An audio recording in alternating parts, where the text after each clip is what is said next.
이라는 영화 혹시 보셨나요? 2019년에 나온 그 정우성 씨가 주인공으로 나왔던 증인이라는 영화가 있습니다.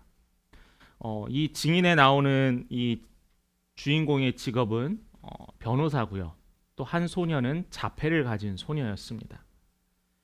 유력한 살인 사건의 용의자를 무죄를 밝혀내기 위한 변호사가 그 주인공의 역할이고요. 또한 그 살인 사건을 유일하게 확인하고 목격한 증인이 바로 이 자폐 소녀였습니다. 이 변호사는 처음에 시작은 정의롭게 시작했는데 세상의 것에 오랜 신념을 지켜왔지만 이제는 현실과 타협하기로 한 변호사였어요. 그 첫 번째 사건이 이 살인 사건이었었고요. 근데 이 살인 사건을 맡으면서 이 변호사가 이 자폐 소녀와 대화하면서 속물이었던 사람이 순수함을 회복하고요. 순수함을 가졌던 이 아이가 세상에 나오게 되는 이 영화가 바로 이 증인이라는 영화예요. 근데 이 증인이라는 영화의 스토리 중에서 중간적인 부분에서 이 소녀의 증언을 믿지 않습니다. 재판부 측에서 받아들여지지 않아요. 왜 안 받아들이냐면은 바로 재판부가 생각에는 이 아이가 잘못된 증언을 하고 있다는 생각 때문이죠. 그래서 재판부가 이 소녀의 증언을 받지 않습니다.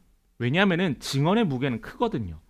내가 어떻게 증언하느냐에 따라서 한 사람의 생명이 한 사람의 형벌이 달라지기 때문에 이 증언은 아주 중차대한 무게감을 갖고 있는 겁니다. 그러다 보니 이 소녀는 상처를 받게 되고요. 이 소녀의 부모도 상처를 받게 됩니다. 그래서 나중에는 부모가 말려요. 왜 이것을 증언하냐 하지 말라 말리지만은 이 소녀는 세상 밖으로 나와서 증언을 하게 되고 이 증언이 받아들여져서 결국에는 살인 용의자를 잡게 되는 스토리가 바로 이 증인이라는 영화의 이야기입니다. 사람들은 변호사 측은 이 소녀가 잘못됐다고, 이 소녀가 문제가 있다고 정말로 엄청나게 공격들을 해대요. 그래서 이 소녀는 한때는 마음이 다치기도 했습니다. 이렇게 이 증인을 갖고 있는 증언의 무게는 그냥 단순히 사실만을 말하는 게 아니라 그 사실에 따른 책임도 있어요. 왜냐하면 내가 거짓으로 증언했을 때는 거기에 따른 형벌을 받아야만 하기 때문이죠. 그렇다면 여러분들에게 질문을 하나 하겠습니다.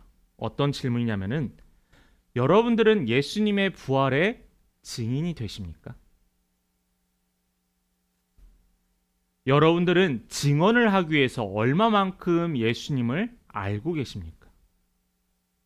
혹시 잘 알지도 못하면서 내가 증인이라고 착각하고 살아가시는 건 아닙니까? 제대로 이해하지도 못하면서 예수님을 다 아는 양 거짓 선지자들과 똑같은 모습을 취하고 있지 않나요? 이단들만이 아닙니다. 내가 이해하는 예수, 내가 알고 있는 예수가 예수의 전부라고 생각하고 있지 않느냐라는 질문이에요. 오늘 본문은 예수님이 감난산에서 부활하시고 40일 동안 이 땅 가운데서 제자들과 함께 있다가 하늘로 올라가시기 전, 즉 승천하시기 전에 마지막으로 나눴던 대화의 자리가 오늘 읽었던 본문의 말씀이에요.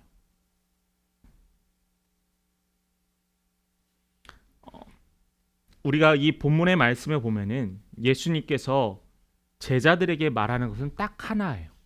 증인이 되라라는 말씀입니다. 증인. 예수의 증인이 되라는 이야기예요. 이것을 지키느냐 지키지 않느냐가 바로 오늘 예수님의 명령을 따르느냐 안 따르느냐의 중요한 포인트라는 겁니다. 여러분 우리 6절 말씀 한번 같이 읽어볼까요? 6절입니다. 우리 성도님들만, 우리 학생들만 같이 한 목소리로 읽어보도록 할게요. 읽겠습니다. 시작.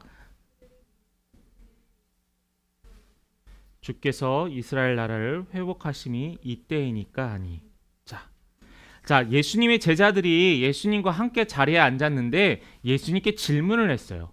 본문의 말씀에 보면은 예수께 여쭙고 물어보는데 예수님께서 이스라엘 나라를 회복하심이 이때입니까라는 거예요. 회복.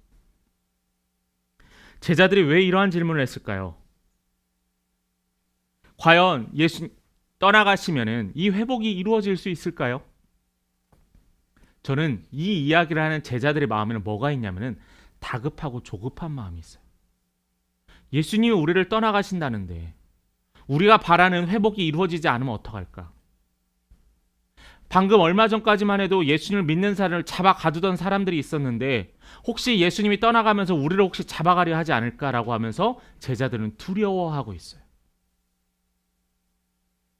여러분, 제자들이 왜 이 질문을 하게 됐을까요? 여러분들은 예수님을 따르면서 하나님 나라에 대한 눈이 열리게 되시길 간절히 바랍니다. 눈이 닫혀 있는 상태에서 예수님을 바라보고 눈이 닫혀 있는 상태에서 신앙생활을 하는 사람이 너무나 많다라는 거예요. 그래서 여러분들만큼은 눈이 열리길 바래요. 예수님께서는 말씀을 통해서 지난 3년간 끊임없이 이야기하셨어요. 하늘의 이야기, 천국의 이야기, 우리의 삶의 이야기를 끊임없이 하셨어요.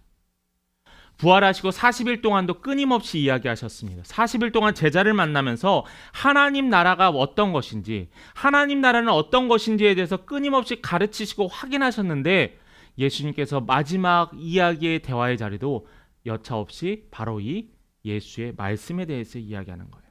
그런데 안타깝고 슬픈 게 있어요. 제자들의 관심은 뭐에만 집중되어 있냐면 세상적인 회복에만 관심이 있다는 거예요. 어떤 회복이요? 이스라엘이 로마로부터 벗어나는 회복을 관심 있다는 거예요. 과거에 예수님의 좌편에 예수님의 우편에 앉을 수 있게 해달라고 부탁하는 청탁하는 요한의 어머니와 같이 아직도 예수님의 제자들은 예수님의 부활을 경험했음에도 불구하고 아직도 세상적인 회복에만 욕심이 가고 있다는 거예요. 혹시 여러분들 중에서도 여러분 잘 안 되는 일이 잘 되는 게 회복이라고 생각하시나요? 내가 언제 부자가 될 수 있습니까? 내가 언제 시험에 합격할 수 있겠습니까? 내가 원하는 대로 이루어지는 것이 혹시 회복이라고 생각하십니까? 2000년 전에 부활을 경험했던 제자들만 이 회복에 대해서 잘못 이해하는 게 아니라 오늘을 살고 있는 우리도 내가 바라는 회복이 예수님이 말하는 회복인 줄 착각하고 살아간다는 거예요. 하나님이 관심이 아니라 사람들 눈에 어떻게 비추어지는지, 우리 교회가 부흥이 되어서 다른 교회로부터 어떻게 비추어지는지, 직장이나 사업의 일이 너무나 잘 돼서 내가 어떻게 사람들로부터 주목을 받게 되는지,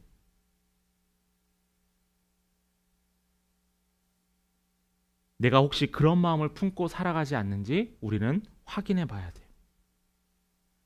그러기에 이런 질문을 보면은 세상에서 도저히 일어날 수 없는 예수의 부활을 목도하고 경험한 사람들은 자기 중심적인 질문을 안 할 수밖에 없게 된다는 거예요. 이때 당시에 유대인들의 관심은 뭐였죠? 아까도 이야기했지만 이스라엘이 로마로부터의 독립이었습니다. 그것과 마찬가지로 예수님의 제자들도 마찬가지로 이스라엘의 회복이 먼저였어요. 그러나 예수님의 관점은 이스라엘의 회복이 먼저가 아니라 마지막 이때에 가장 먼저 중요했던 것은 예수님이 말하시는 회복이었어요. 로마로부터의 정치적 해방과 이방인들의 핍박에서 벗어나 자신들의 최전성기였던 다윗의 시대가 회복되기를 기대하고 있었습니다. 사실 여러분, 다윗의 전성기는요, 다윗이 큰 힘을 갖고 똑똑해서가 아니에요. 다윗의 전성기는요, 바로 하나님을 예배했을 때 다윗의 전성기였다는 거예요. 그렇다면 예수님께서 분명히 얘기하십니다. 예수님 말씀하신 회복은 죽음에서 생명으로 옮겨지는 게 회복이에요. 영원히 죽을 수밖에 없는 우리의 영혼이 예수 그리스도를 믿음으로 말미암아 천국을 소망하고 천국같이 이 땅 가운데 살아가는 게 예수님이 말한 회복이에요. 그분에게는 구원이 회복이고 생명으로의 회복입니다. 그래서 부활은 모든 죽음을 생명으로 회복시키시는 게 바로 이 하나님의 능력이라는 거예요. 생명이 없는 눈에 보이는 것들만 바라며 살아가십니까? 낙심하고 슬퍼만 하고 살아가세요? 아니요. 우리에게는 이 회복, 하나님과의 끊어졌던 관계가 회복되고 죽을 수밖에 없는 자가 살아가는 게 회복이라는 거예요. 그러므로 말미암아 우리는 기쁨과 희망을 품을 수 있어요. 여러분 잘 한번 생각해 보세요. 여러분이 마지막 때 죽을 때 여러분 어떤 말들을 하겠어요? 가장 중요한 말 하지 않을까요? 예수님께서 말씀하신 가장 중요한 말이 뭐냐면은 이스라엘 나라를 회복이 아니라는 거예요. 어떤 말씀을 하시냐면 바로 그 회복의 때가 언제인지 우리에게 말씀해 주고 계세요. 7절 말씀을 한번 보겠습니다. 같이 읽겠습니다. 이르시되 때와 시기는 아버지께서 자기의 권한에 두셨으니 너희가 알 바 아니요.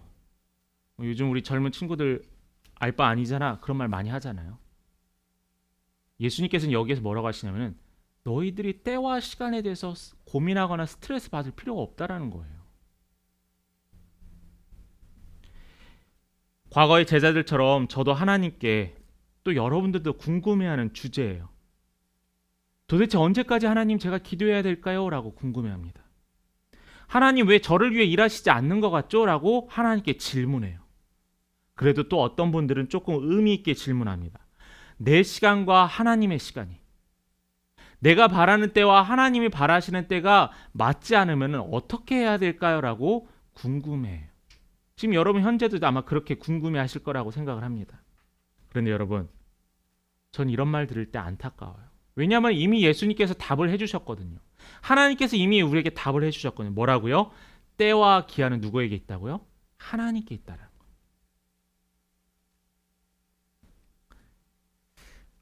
우리가 때와 기한에 대해서 말씀을 나누면서 여러분 아마 들어보셨던 이야기를 함께 같이 확인해 보려고 합니다. 이 시간이라는 개념을 카이로스와 크리노스의 개념으로 나눠볼 수 있어요. 먼저 이 크리노스는 뭐냐면은 지구가 돌고 지구가 공전을 하고 또 하루에 시간이 가는 이 매일매일의 시간을 우리가 크리노스라고 합니다. 동물이나 식물이 죽고 살아가는 것도 크리노스의 시간의 개념이라고 이야기하고요. 근데 이 카이로스는요, 기회와 때에 대한 개념이에요. 기회, 때. 카이로스는 놓치면 다시는 붙잡을 수 없는 기회예요. 자, 예를 한번 들어볼까요? 성경에서 예수님께서 3년간 사역하셨어요. 제자들과. 이것을 우리는 카이로스의 개념이라고 합니다. 또 예수님께서 부활하시고 40일 동안 제자들과 말씀을 나누시고 복음에 대해서 증언했던 이 시간을 카이로스의 개념이라고 하고요. 또한 이 시간에 여러분들이 이 자리에 나와서 예배를 드리고 말씀을 듣는 이 시간도 카이로스의 개념이에요. 뭐냐면은 하나님께서 인도하신 시간과 때라는 개념이라는 거예요. 또 하나의 예를 볼까요? 전도서 3장 5절의 말씀입니다. 우리 성도님들 같이 한 목소리로 읽어볼까요? 돌을 던져버릴 때가 있고 돌을 거둘 때가 있으며 안을 때가 있고 안는 일을 멀리할 때가 있으며. 자, 이 짧은 한 절의 말씀에 때가 몇 번 나와요? 4번 나와요. 그냥 요약하자면은 때는 정해져 있다는 거예요. 그 때가 누가 정하냐? 하나님이 정하신다는 거예요. 모든 피조물들이 다 때가 있는데 하나님이 창조하신 거에 다 때가 있고 하나님의 계획과 섭리라는 게 있는데 우리는 자꾸 내 계획과 내 뜻을 하나님께 주입시키려고 해요. 그렇게 하면 뭐라고 하죠? 내 뜻대로 되는 것이 하나님께서 내 기도를 들어주셨다라고 하는 거예요. 교만입니다. 하나님이 원하시는 때 하나님이 하신 것이지 내가 원했기 때문에 하나님이 변하신 게 아니에요. 어떤 이들은 이런 얘기를 합니다. 전도서 기자도 이런 이야기를 해요. 우연이다. 내가 너를 만나고 내가 너와 결혼을 하고 내가 너를 경험했던 이 모든 것들이 우연이고 운이었다라고 이야기해요. 아니요. 하나님의 시간, 카이로스의 개념에는 우연이라는 게 없어요. 왜냐하면 모든 것은 하나님이 하셨고 하나님이 인도하셨다라는 거예요. 그럼에도 우리는 하나님의 시간을 살아가야 하는데 계속 하나님의 시간을 나의 기대에 맞추고 싶어하는 경향이 있어요. 맞아요. 저도 충분함이 있어요. 간절함이 없으면 기도가 안 나오는데 이렇게라도 간절해야 하잖아요. 이야기할 수 있습니다. 그런데 여러분 예를 하나 들어볼까요? 여러분들이 너무나 간절히 갖고 싶어 하는 게 있어요. 그래서 돈을 지불하거나 그 사람에게 양해를 구하지 않고 그 물건을 내가 가져왔습니다. 그럼 그게 어떤 죄가 성립되죠? 절도죄. 허락이나 가치를 지불하지 않고 가져왔기 때문에 그것은 분명하게 절도죄에 해당됩니다. 그런데 우리의 물건들도 마찬가지인데 하나님 것도 마찬가지예요. 하나님이 하시고 하나님이 주인이신데 자꾸 내가 하려고 해요. 그러면 이게 바로 영적인 절도죄라는 거예요. 내가 무엇인가 하려고 내 시간에 하나님을 맞추게 될 때 그 끝을 좋지 않게 되는 것을 너무나 많이 봤어요. 여러분 너무나 아침에 정신없이 바쁠 때 여러분 단추를 매잖아요. 아래부터 이렇게 매다 보니까 정신없다 보니까 단추가 위에가 구멍이 하나가 남았어요. 그럼 어떻게 해야죠? 그냥 가시나요? 단추를 다 다시 풀고 처음부터 정확하게 매가합니다. 여러분들도 지금까지 살아오시면서 그런 경험들 많잖아요. 내가 내 생각대로 하고 이게 하나님의 뜻이다 생각하고 추진하다가 어느 순간에 이게 하나님 뜻이 아니었구나 하면서 다시 되돌아갑니다. 그때 무엇을 경험하냐면 너무나 많은 에너지와 노력들을 쏟아 부어야만 해요. 전 이런 걸 볼 때 안타깝다라는 겁니다. 여러분, 하나님의 시간을 알고 하나님의 때를 안다면은 우리는 주인의 허락 없이 사용되어지는 게 아니라 주인에게 맞추어 가는 게 최선의 방법임을 알아야 돼요. 하나님은 이 시간에 마지막 명령을 하신 게 바로 오늘 본문의 말씀이라고 이야기했습니다. 억지로 여러분들의 시간을 하나님께서 맞추어 달라고 기도하는 게 아니라 하나님의 시간에 여러분들이 맞추어지면은 여러분들이 형통한 삶을 살게 된다는 거예요. 내가 무엇을 하려고 노력하지 마세요. 내가 어떤 걸 하려고 에너지를 쏟아붓지 마세요. 가장 중요한 게 뭐냐면은 하나님의 뜻에 맞추어져 가는 거예요. 그래서 우리가 기도해야 될 것은 기도의 제목은 뭐냐면은 하나님 나를 위해서 기다려주시고 참아주시고 인내해주시는 하나님께 감사하면서요. 그때까지 기다릴 수 있는 믿음을 달라고 기도해야 한다는 겁니다. 그게 바로 우리가 소유하고 소망해야 될 기도의 제목이에요. 자, 그렇다면은 어떠한 삶을 살아야 될지 본문에서 이야기하고 있습니다. 바로 예수님의 증인이 되어야 돼요. 여러분들 매일매일 어떻게 살아가세요? 벌써 1월의 반이 지나갔습니다. 다음 주면 설날이고요. 그러면 1월이 끝나가요. 우리가 살아가는 시간들을 보면은 많은 사람들은 내가 가진 능력을 증명하기 위해서 살아갑니다. 아니면 내가 가진 능력을 다른 사람에게 인정받기 위해서 살아가요. 그렇지 않나요? 최소한 남편이나 아내에게, 아니 부모님에게, 아니 선생님에게. 근데 이런 생각들 아마 여러분 하실 겁니다. 나는 일하기 위해서 살아가는가? 나는 살기 위해서 일하는가? 뭐라고 생각하세요? 직장이라면 한 번쯤 생각해 봤을 고민들입니다. 아니 매일매일 고민하시는 분들도 있을 거예요. 일과를 잠시 마치고 집에 잠시 와서 쉬고 있다가 쉰 이후에 다시 또 내일 새벽에 아침에 일찍 출근하는 여러분들의 삶 속에서 단지 집은 노동을 위한 충전의 시간이고 쉴 수 있는 주말은 일하기 위해서 멈춰있는 쉬는 시간이 유일한 주일의 시간이라는 거예요. 여러분, 저는 이러한 모습을 보면 너무나 안타깝고 여러분들이 대단하다고 생각을 합니다. 예수님은 제자들의 다급한 질문, 어떻게 회복하겠습니까? 라는 이 질문에 대해서 예수님이 두 번째 답변을 해요. 첫 번째 답변은 너희가 알 것이 아니다 라고 했는데 정확한 명령을 8절의 말씀에서 이야기하고 있어요. 8절의 말씀 한번 볼까요? 예수님의 마지막 말씀입니다.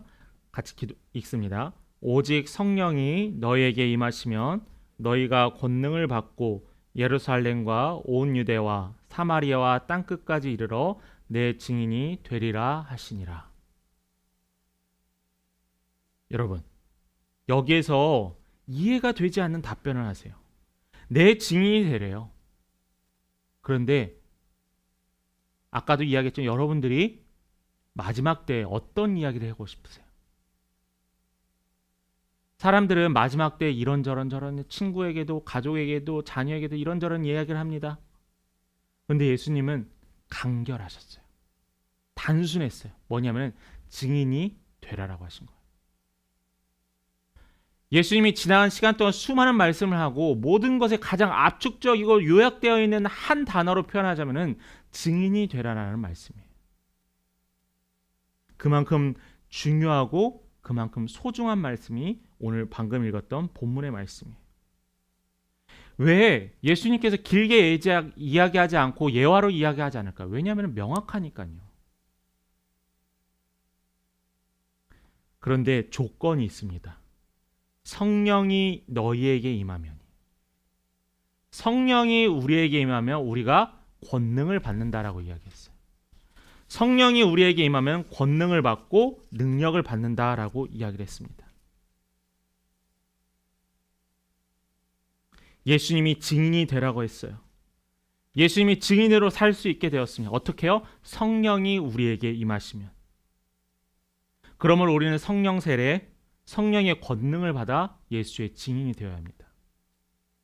예수님의 제자들이 귀신을 쫓아내고 병든 자를 고쳤던 그 이유는 다른 게 없었어요. 권능을 받았어요.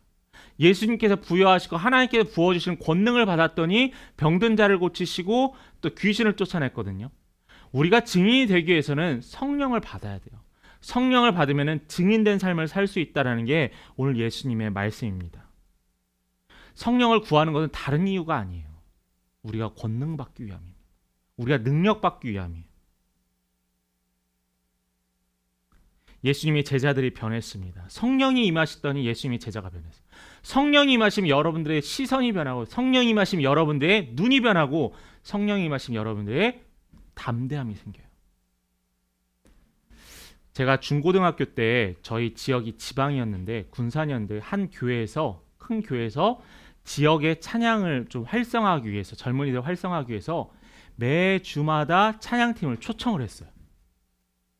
당시에 소리엘, 옹기장이, 김수지 이렇게 매주 초청을 해서 찬양 콘서트를 했습니다. 근데 거기에 찬양 콘서트 인도자가 그런 멘트를 해요. 여러분 다 같이 일어나서 찬양을 합시다 라고 하는 거예요. 근데 중학교 2학년 때는 제가 일어나기가 부끄러운 거예요. 다리가 안 떨어지는 거예요. 그래서 저는 일어서 있고 손 올리며 찬양하는 사람들을 좀 부러워하기 시작했어요. 저들은 왜 일어날까? 저들은 부끄럽지 않나? 내 옆에 같이 방금까지 나랑 장난하던 형이 일어나서 손 들고 찬양하면 울고 있는 거예요. 하나님께 기도했습니다. 하나님, 저도 일어날 수 있는 힘을 주세요. 저는 그때는 그냥 힘을 주세요라고 기도했지만 그게 바로 성령님 나와 함께 해주세요라는 기도의 제목이었더라고요. 그때 성령님께서 임하셨더니 제가 일어났습니다. 부끄러워하지 않았어요. 다리도 아프지 않았어요. 손을 올려도 손이 아프지 않았어요. 왜요? 성령이 임하시면이에요.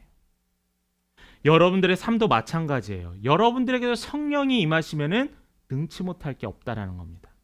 말씀을 하나 볼까요? 요한복음 8장 31절과 33절의 말씀입니다. 너희가 내 말에 거하면 참 내 제자가 되고 진리를 알지니 진리가 너희를 자유하게 하리라. 저희가 대답하되 우리가 아브라함의 자손이라 남의 종이 된 적이 없거늘 어찌하여 우리가 자유케 되리라 하느냐 라고 이야기를 했어요. 여러분 신앙생활하는 게 힘드실 때가 있죠. 왜 이렇게 교회에서 하지 말라는 게 많지? 근데 성령이 임하시면요 가벼워져요. 성령이 임하시면은 내가 지키고 해야 될 것에 스트레스 받지 않아요. 당시의 예를 하나 볼까요? 당시에 율법을 따르는 바리새인과 무리들이 있었습니다. 그 무리들을 보면은 어떻게 살았어요? 그들은 자신들이 만들어 놓은 수만 가지 율법 때문에 행동에 제약이 너무나 많았어요. 그 행동에 대한 제약을 따를 수 없기 때문에 어떻게 했죠? 다른 사람들 쫓아갔잖아요. 정죄했잖아요. 그럼에도 불구하고 그들은 늘 뭐라고 했냐면 자신들은 죄인이라고 생각을 했어요. 그렇게 노력하고 그렇게 에너지를 쏟아붓는데도 결국에는 뭐였냐면 자신들은 죄의 종이었습니다. 그런데 오늘 예수님께서 뭐라고 요한복음에서 이야기했냐면은 자유하게 한대요. 진리가 뭐냐면 예수님이 우리를 자유하게 한다는 거예요. 성령이 우리에게 임하시면 자유하게 한다는 거예요. 뭐라는 거예요? 성령이 임하면 거리낌이 없고 성령이 임하면 모든 것이 하나님 안에서 이루어진다는 놀라운 계획이라는 거예요. 당시의 율법은 사람들을 억눌렀지만은 성령이 임한 여러분들의 삶에서는 자유함과 기쁨이 있습니다. 그렇기 때문에 예수님께서는 오늘 본문에 보면은 온 예루살렘과 사마리아와 유대와 사마리아 땅끝까지 이르러 증인이 되라라고 하셨어요. 이 말 뜻이 뭐예요? 곳곳에 다 흩어지라는 말씀이에요. 이 생각을 한번 해봤습니다. 선교사님들은 왜 굳이 그 힘든 땅에 갈까? 뭐 해외 선교사만이 아니고 국내에서 있는 선교사입니다. 좀 좋은 교회, 잘 채워져 있는 교회, 시스템이 잘 갖춰져 있는 교회 가면 편하게 목회할 수 있을지도 모를 텐데 왜 굳이 박해받고 어려움 당하고 고난 당하고 자녀가 있으신 선교사님 자녀들의 교육 문제 때문에 왜 이렇게 힘들어하시면서 그곳을 갈까라는 생각을 했습니다. 답이 뭐였는지 아세요? 성령님께서 그들에게 임하사였어요. 예수님의 제자들이요, 이때까지 사람들을 만나기 두려워했어요. 성령이 임했더니 그들이 곳곳에 나가서 전도하기 시작했다는 거예요. 그런데 여러분, 여기에서 증인과 순교자의 이 어원이 같은 의미예요. 그렇다면 말은 뭐냐면 증인이라는 말과 순교자가 같은 의미라는 거예요. 성령이 임한 12제자는 증인이 되기 위해서 예루살렘과 온 유대와 사마리아 땅끝까지 퍼지게 됩니다. 왜요? 예수의 증인이 되기 위해서요. 그런데 볼까요? 예수님이 수제자였던 베드로는 어떻게 죽었죠? 십자가에 거꾸로 달려서 죽게 되었습니다. 베드로의 형제 안드레는 그리스에서 X자로 십자가에 박혀 순교하게 됐고요. 예수의 부활을 믿지 못해 옆구리와 손에 못자국에 손을 집어넣었던 이 도마는 인도에서 순교하고요. 또한 마태는 에티오피아, 아프리카에서 순교하게 됩니다. 제자들은 곳곳에서 예수를 따르고 예수의 복음을 증거하다가 죽음에 이르게 되었어요. 왜요? 성령이 그들에게 임하여 그들이 증인이 되는 사명을 감당했을 때 순교자의 삶을 살 수 있었다는 겁니다. 여러분이 지금 증인이 되어서 여러분들이 당시와 같이 십자가에 달려 죽는다는 말이 아니에요. 나를 죽이라는 거예요. 나를. 내 안에 있는 자아를 죽이고 내 안에 있는 자아가 하나님으로 채워지라는 말입니다. 아까 잠시 전에 이야기했던 선교사님들 자녀들 보니까 저는 참 대단한 것 같아요. 제 주위에 있는 선교사님 자녀들 교육 때문에 고민 되게 많았습니다. 어떻게 해야 될까? 근데요, 다 좋은 대학 가고요, 좋은 자리 잡습니다. 목회자 자녀들이 어떻게 저렇게 힘들게 살까 학원도 안 다니고 하는데 제 주위에 제대로 목회하신 분들, 제대로 하나님께 순종하신 분들 보면은 다 자녀들 잘 되고 있어요. 그게 부모의 순종이 자녀들에게 이어지는 형통의 복이라고 저는 생각을 합니다. 여러분, 예수님의 증인 되기 위해 힘쓰시길 바라요. 그게 예수님이 마지막에 간곡하게 명령하는 최종 명령임을 기억하시기 바랍니다. 말씀을 마무리합니다. 본문에 여러분은 성경에 보면은 화면에 나와 있지 않지만 예수님께서 말씀을 마치시고 어디로 가셨죠? 하늘로 올라가셨습니다. 이것을 우리는 승천이라고 하잖아요. 그런데 이 제자들이 하늘만 쳐다보고 있어요. 뭐 제자들이 신기해서 하늘을 쳐다볼 수도 있겠죠. 아, 예수님이 진짜 올라가시는구나.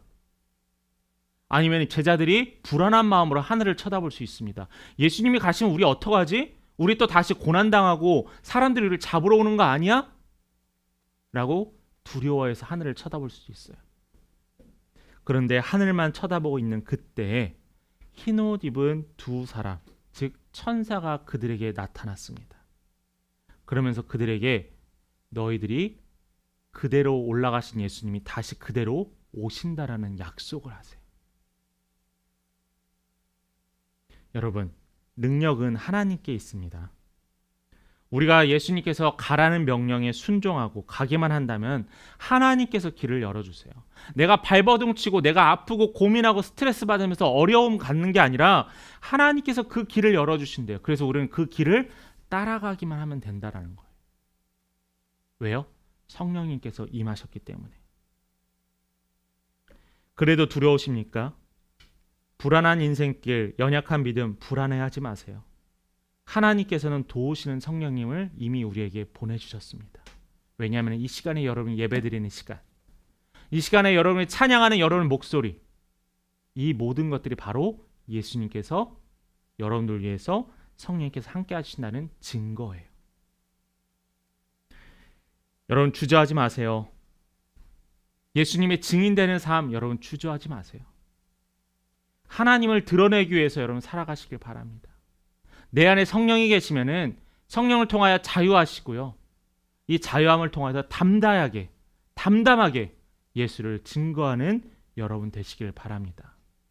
예수님의 증인되는 삶을 살 때 예수님께서 허락하신 놀라운 축복의 권능이 여러분들과 가정과 삶의 터전에 함께하기를 간절히 축원합니다.